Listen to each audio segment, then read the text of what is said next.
Indeed. Can we talk about this LA Times thing? You know, this Yeah.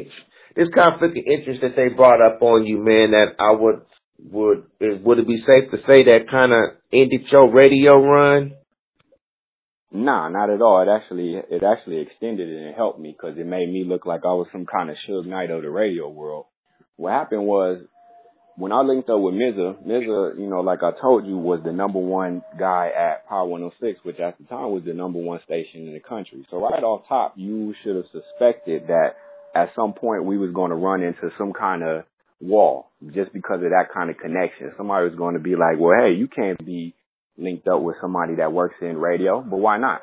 Like look at radio today and look at how every single radio DJ think they a producer now and got an artist now and playing their own music and this and that or whatever. Well, guess who made that shit possible? Yours truly, me. That article right there, that opened up the gate for disclaimers and opened up the gate for being able to play your own shit long as you tell the audience that's listening that this is your shit. That's it. Nothing changed. They didn't stop playing my music. It's just that they had to run an announcement all of a sudden that basically said Shiest is affiliated with blah, blah, blah, which is affiliated with MS Broadcasting, which is affiliated with Power 106. They had to run disclaimers to basically say, we're not cheating you guys. We're not just playing this cat because, you know what I'm saying, he works with us or whatever. We're playing it because y'all keep requesting it and it's the number one song in the country. You know, they tried to get me, but let's get down to the real about what that article was really about for those that don't know. But I'm gonna put it on blast right now so we can get down to the end of it. Cause that was a nice attempt at them trying to kill my career and make me seem like all my shit was fake and like I didn't really, you know, pull all of that radio play or whatever. But you can try again because there's a thing called BDS, you know what I'm saying? And that shit don't lie.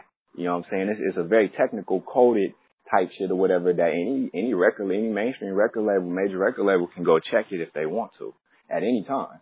So anybody talking about, oh, this is not, oh, he's not getting this, all you got to do is go check the BDS to see if it's real or not. So unless I'm putting a gun to all these DJs' heads and saying, oh, you gonna play this fucking record. I mean, it's a lot of ground to cover to have to do that, to put all these guns to all these DJs' heads to get them to play. So I don't think that's going on. So this is what really happened.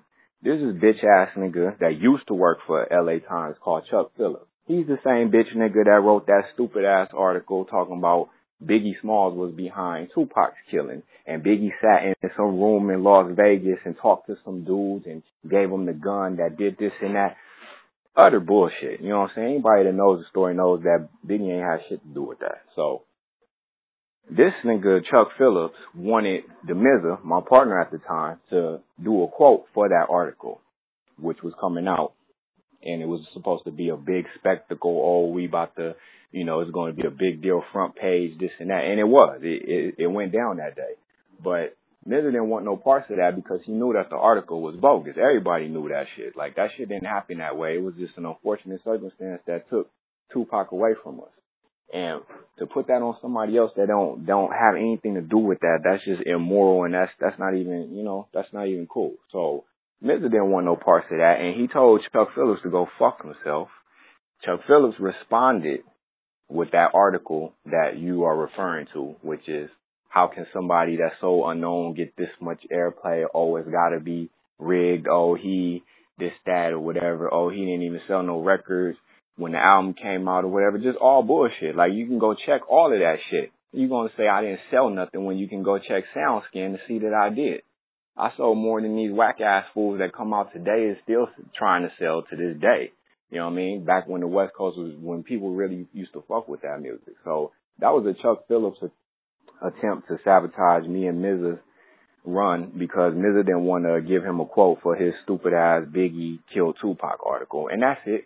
That's all there is to it. Got nothing to do with me being some kind of Bossellini fucking Gambino, even though, you know, they are in my family. But that has nothing to do, you know what I'm saying, with any of that radio shit or whatever. That was actual organic people loving my shit, liking it, requesting it, playing it, spinning it, you know, doing everything that you need to do to make a record number one. That Billboard shit was real. All that running and shit, that was real. It's not my fault that, you know, dude didn't get the quote that he wanted and then he tried to do what he did, because he tried it twice. That wasn't the first article he did. He did another one like a couple of weeks later because the first one didn't get the effect that he wanted. So as you can see, I'm still here, and no, they didn't stop playing my records or nothing like that. I did get some kind of hesitation from certain people, you know, when I started doing my little radio runs after that, and I did pick up certain vibes from certain people. Used to look at me certain ways, like, oh, this is that one dude that used to strong arm this. I ain't strong arm nobody. Like, don't put me out there like that, like I'm some kind of, you know what I'm saying, gangster, mobster, the way that I do my music. I don't attach none of that shit with that. I do my shit the real way. If people don't fuck with my shit, then they just don't fuck with it. I don't kiss ass. You know what I'm saying? You can ask about me. I don't kiss ass. I'll kick some ass before I kiss some ass, because I don't do that. You're not going to get no stories on me, you know, talking about I bow down to somebody to try to get this and that. You can keep that shit. I don't need it. I'm already somebody in the shit. So, you know what I mean? I don't play that shit. I fuck with legends, and that's all I know. So all of these, anybody that you ain't legendary or whatever, and you think that I'm going to like bow down to you or whatever because you got a little bit of a buzz going on right now, you better know the difference between popularity and fame. I got fame. I don't fuck with that popularity shit. You hot right now. I've been hot since forever. When it's all said and done, and you open up the books of hip hop or whatever, I'm already in there. These niggas are still trying to get in there, but I'm already in there. Like literally, you go by the book of hip hop, they keep updating it every however many years. I'm already in it. When you go to the S's, you find Snoop Dogg, you gonna find my name too. Already. I'm a young ass nigga, so you know. I don't want to hear nothing from none of these people. Like Kanye say, you can't tell me nothing. It's not about the money, though. It's about what I've done for the West Coast is why you can't tell me nothing. Indeed, man. You definitely set your mark in the game. That's for damn sure. They can't take that from you. Nah, never. I gotta ask you, man, you know, 'cause you didn't, you know, you can, it's a long conversation of what you done, but what is one of the most memorable things you've done or maybe accomplished in this rap game? Just getting to work with the guys that I grew up looking up to. Working with DJ Quick was like a dream come true, because DJ Quick was the first gangster rap I ever heard in my life. So to actually be in a studio with him and working on something from scratch, and getting with Devontae Swing from Jodeci to help on that record, and then he called High C and AMG and all the OGs to come in just to do this record for me. And I'm like, damn, I grew up on this nigga. Like, I wouldn't even know about gangster rap if it wasn't for him, because I didn't hear NWA and Easy and all of them first. I actually heard DJ Quick first, for whatever odd reason, and then I got on NWA and all of that shit. So that was an honor for me. I'll never forget that. I'll never forget working with Dr. Dre right next door to me when I was working on my first album, and he was working on The Wash and working on Chronic 2001. I'll never forget that shit right there. Like, all the consultation that he gave me every time he'd come to my session every single day and poke his head in and like kind of just listen to what we playing at the time, and then he'll just give a little nod if he liked it, or he'll just like dip out if it was whatever.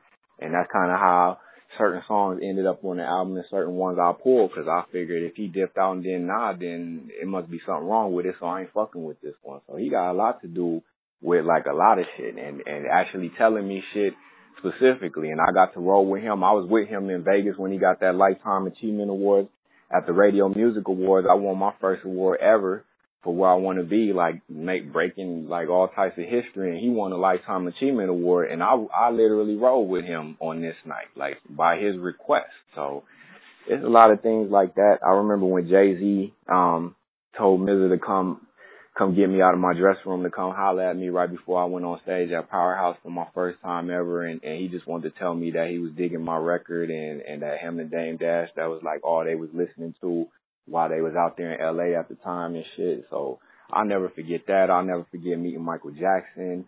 When I first was coming up, like at 13 years old, Battle Cat was one of the first producers ever to show me anything about anything. He was the first one to show me Talkbox, how that shit go. He was the first one to show me like true to life West Coast production. Then, you know, the shit I did with Johnny J.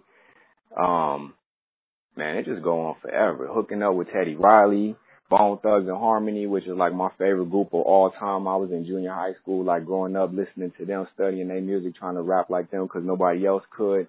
And so when I finally got to meet them, I laid it on them. I was like, hey, I want y'all to hear this real quick or whatever. And I hit them with one of them little bone verses or whatever, and I floored them. They was like, man, we need to put this little nigga right here in the group. They used to call me Shady Bone. Cause I can get with them niggas. I really could rap like them. Like I used to literally study they shit. So when I got to actually record songs with them and shit, man, I was living it up, man. I was rolling with Thug Line for a minute. I was rolling with little Crazy Bone shit. And I was in all his little videos and shit and back in 99, and it was on, man. It's been a good trip for me. I'm still here, still, you know what I'm saying, making dope music. Definitely the activity rate has dropped from back then because it was way more shit to do and way more people, way more legendary people to get with back then. But like you can't take the memories. I'll never forget all of the people, the great people that I got to deal with, Mariah, Murder Inc. and them, like everybody. It's not literally anybody that I haven't worked with that I wanted to, at least. You mentioned if I didn't work with them, then if I didn't work with you, it's because I ain't want to work with you, truth be told, because it's not hard to link up with people, especially not me. I ain't hard to find at all. I'm one of the easiest cats from all over the place.